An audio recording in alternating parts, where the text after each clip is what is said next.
Silk Road. Back in 2011, a hidden website quietly appeared on the Darknet and gave people a way to shop like it was eBay, except the listings were drugs, fake IDs, and hacking services. The platform was called Silk Road, and it quickly grew into the first global underground marketplace powered entirely by Bitcoin. What shocked investigators wasn't just the products, but how ordinary the experience felt. Star ratings for sellers, buyer protection through escrow, and even customer service. Behind it all was Ross Ulbricht, using the alias Dread Pirate Roberts. For 2 years, Silk Road thrived while authorities scrambled to understand cryptocurrency and the anonymity of Tor. When the FBI finally caught Ulbricht in a San Francisco library in 2013, they seized millions in Bitcoin. But the genie was already out of the bottle. Silk Road had lit the fuse for a new era of anonymous commerce that would keep law enforcement busy for the next decade. AlphaBay. AlphaBay was like the Amazon of the Darknet, reaching its peak in 2017 with hundreds of thousands of users and listings. It wasn't just about drugs. You could find hacking tools, stolen data, and malware for sale. AlphaBay grew so quickly because it focused on usability. Its interface was clean, its escrow system gave buyers a sense of safety, and it accepted multiple cryptocurrencies. But its size made it a prime target for investigators. In July 2017, an international police operation took it down, and the founder, Alexander Kazas, was arrested in Thailand. His arrest revealed just how much money was flowing through AlphaBay, hundreds of millions of dollars. For many, AlphaBay symbolized the high point of darknet markets before law enforcement pressures started dismantling them one by one. Hydra. Instead of shipping contraband through the mail like Western markets, Hydra perfected a very different system. A buyer would pay in cryptocurrency, then receive GPS coordinates to a secret stash in a public park, under a bench, or taped behind a sign. This method made postal inspections irrelevant and allowed Hydra to dominate the Russian-speaking Darknet. Starting in 2015, it didn't just sell drugs. It became the backbone of money laundering operations across Eastern Europe. Billions of dollars flowed through Hydra, making it more than just a market. It was an ecosystem of crime. Its reach was so extensive that by 2022, governments across Europe and the US collaborated to take it down, seizing servers and wallets. For years, Hydra showed how local adaptations, like dead drop delivery, could keep a darknet empire alive long after others had collapsed. Dream Market. For years, Dream Market was the place darknet shoppers ended up when bigger markets went offline. Launched in 2013, it wasn't flashy, but it earned loyalty because it lasted longer than most. Vendors sold the usual mix of drugs, stolen data, and counterfeit goods. But what set Dream apart was its strong encryption and focus on security. Even as law enforcement dismantled competitors, Dream stayed up, quietly running until 2019. Many users described it as the refugee camp of darknet markets, where displaced buyers and sellers regrouped. When it finally shut down, rumors spread that it was an exit scam or a law enforcement sting, but no one could say for sure. That uncertainty became its final legacy, proving that in the darknet, longevity doesn't guarantee trust, and even a reliable market can vanish overnight without warning. Hansa Market.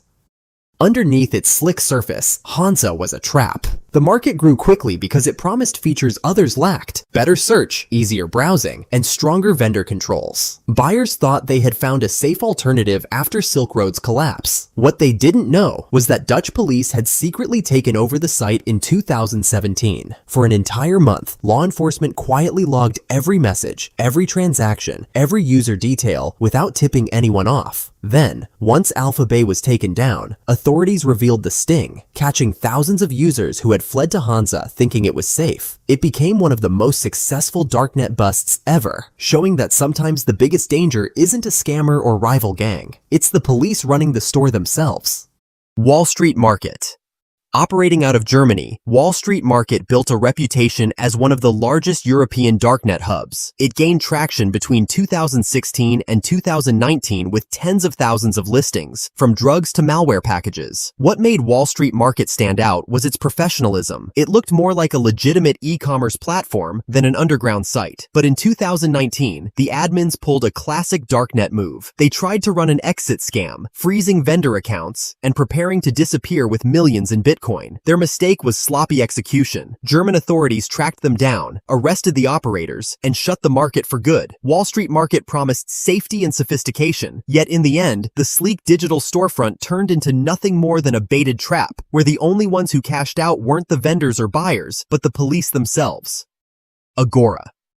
When Silk Road went down, Agora became the heavyweight champion of Darknet markets. It wasn't just another copycat, it grew into the largest marketplace of its era between 2013 and 2015. Buyers trusted its uptime and vendors flocked to it because transactions actually went through without constant glitches. But Agora also lived under the constant shadow of surveillance. By 2015, whispers of a possible law enforcement infiltration got louder. The admins didn't wait to find out. They voluntarily shut the site down to protect users. That decision made Agora legendary. Most Darknet markets vanish in chaos, but Agora left by choice, and in doing so, it earned a strange kind of respect. For many, it represented the peak of Darknet professionalism before paranoia and crackdowns shattered that fragile trust.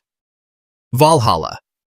Also known as Silkkitie, Valhalla was a Finnish-run Darknet market that lasted longer than most of its competitors. It launched in 2013 and built a strong following in Northern Europe, especially because it supported Monero, a privacy coin that made tracking transactions far harder than Bitcoin. That feature alone drew in users who cared less about flashy design and more about staying hidden. For years, Valhalla quietly operated while bigger names like AlphaBay and Dream Market stole headlines. But in 2019, Finnish police, working with Europol, finally took it down. The shutdown wasn't as dramatic as AlphaBay's or Hansa's, but they seized Valhalla's servers and Onion domain, ending its 6-year run. At the time, Monero lost one of its earliest Darknet footholds, with transaction volumes briefly dipping before other markets later picked up support for the coin.